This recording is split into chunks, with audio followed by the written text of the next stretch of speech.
তোমরা সবাই নিশ্চয়ই ভালো আছো। আশা করছি সবাই খুব ভালো আছো। আমি খুব ভালো আছি, তাই তো একটা ভিডিও নিয়ে চলে এলাম।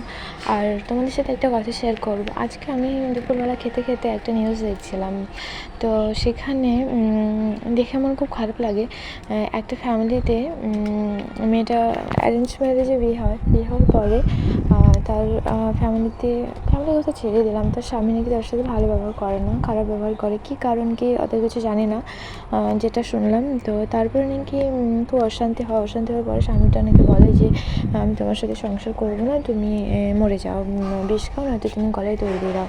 তো এরপরে মেয়েটা মনের রাগে অনুরাগে 2-3 দিন না খেয়েছিল। তারপরে মেয়েটা বিষ খায়, সুইসাইড করে। বিষ খাওয়ার পরে তার 2 বছরের একটা সন্তান আছে, সে সন্তানকে বালিশ চাপা দিয়ে মেরে ফেলে। তো তারপরে মেয়েটা কোনো কারণে বেঁচে যায়। সে এখন হসপিটালে।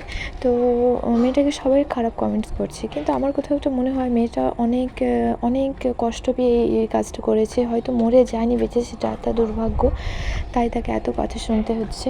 কিন্তু আমি মনে করি যে যে কোনো পরিস্থিতিতে মরে যাওয়াটাও কোনো সমাধান নয়। লড়াই করতে হবে, দেখতে হবে কী হয়। আজ খারাপ দিন আছে, কাল ভালো হতে পারে।